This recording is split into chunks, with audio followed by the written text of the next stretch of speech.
All right, let's talk about the absolute edge of what humans can build. We're talking about structures so ridiculously tall, they literally pierce the clouds. These are the world's tallest buildings, and honestly, they're kind of hard to believe. The source material we're looking at today kicks off with a really simple but powerful line. It just says, humans built these, and they're insane. And once you see this list, you're going to realize that's pretty much the perfect way to put it. Just try to wrap your head around that for a second. We have built things so tall that the weather at the very top is completely different than it is on the ground. They can literally create their own little microclimates. I mean, it sounds like something out of a sci-fi movie, right? But it's just the reality of megatall engineering. Okay, so let's start at the very, very top. We're kicking off this countdown with the real titans, the absolute giants that are just in a whole other league. Coming in at number one, of course, the undisputed champion, the king of the sky since way back in 2010, the one and only Burj Khalifa in Dubai. Yeah, that's 828 meters, soaring up over 163 floors. To even pull this off, the engineers had to invent this revolutionary buttressed core system. It's this three-winged design that helps the building brace itself against those crazy desert winds. Like the source says, your legs hurt just looking at a picture of it. But, the race to the top never, ever stops. There is a brand new contender that has just totally shaken up the rankings, Merdeka 118 in Kuala Lumpur. So get this, at 679 meters, this new giant just snagged the number 2 spot in 2023. It actually knocked the Shanghai Tower down a peg. Our source put it perfectly. They just said, Malaysia said yes. And speaking of the former number 2, coming in at number 3 is the absolutely incredible Shanghai Tower over in China. Now, this thing is not just some tall box. It has this unique, twisting shape. And that's not just for looks. It's a serious engineering marvel.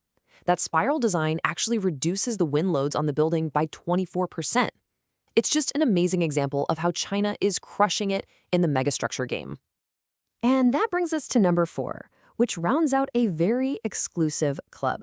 These are the only 4 buildings on the entire planet that break the 600-meter mark. It's the Abraj Al Bait Clock Tower in Mecca. And this one really shows you that these buildings are about so much more than just height. Yeah, it's 601 meters tall, but it also has the largest clock face on Earth. And it overlooks the Kaaba, which is a site of huge religious importance. Okay, so now we're getting into the part of the list where the competition gets unbelievably fierce. I mean, we're at a point where every single meter, every foot counts. How fierce, you ask? Well, the number 5 building, the Ping An Finance Center, missed being in that 600-meter club by just 2 meters. 2! As our source so bluntly puts it, that hurts. Yeah, it does. Let's jump down to number 8, where we find a building whose height isn't just a random number, but a really powerful symbol. We're talking about One World Trade Center in New York City. And here's the key detail. Its height in feet. It stands at exactly 1,776 feet tall. And that is a direct, very deliberate nod to the year the United States declared its independence. It's an architectural statement about resilience, about history. Okay, so if you thought a 2-meter difference was a close call, you might want to buckle up, because as we get further down the list, things just get absolutely wild. Check this out. At number 9, number 10, and number 11, we have a 3-way tie. 3 completely different skyscrapers, all standing at precisely 530 meters tall. The source joked, architects were busy. No kidding. And sometimes these giants get these amazing, memorable nicknames. At number 13, we've got the Shanghai World Financial Center, which the locals lovingly and very, very accurately call the bottle opener. Once you see it, you can't unsee it, can you? So we've been throwing these huge numbers around, but it's almost impossible to really picture the scale. It's like, how would you even measure these things? You'd need a measuring tape that just goes on forever. And that's exactly the problem. The scale is so massive that any normal tool you try to use would it would probably snap under the sheer ridiculousness of the task. We're talking about a completely different dimension of construction here. So after that whirlwind tour, let's take a look at the final building that makes our top 20 list. But I want to be clear, being last on this list is anything but small. And this is the stat that puts it all into perspective. The Zifeng Tower in Nanjing, at 450 meters, comes in at number 20, and yet it is still taller than any skyscraper on the entire continent of Europe.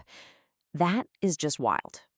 The scale we're talking about is truly mind-bending, but, just when you think you've kind of gotten a handle on it, it turns out there's a whole new chapter about to be written. What if this entire list we just went through is about to be, well, obsolete? Seriously, after everything we've just seen, 828 meters of glass and steel, three-way ties, buildings that dwarf entire continents, what on earth could possibly be crazier than all that? This is what's crazier. The Kingdom Tower. It's being built right now in Saudi Arabia, and its planned height isn't 850 meters, not even 900. No, its planned height is 1 full kilometer. That's 1,000 meters shooting straight up into the sky. And that's the big takeaway here. It really seems like human ambition just doesn't have a ceiling. If they finish this project, it's not just going to take the top spot, it's going to create a whole new category of building, and it's going to make every single incredible structure we just talked about look small. The race to the sky isn't over. It's just getting started.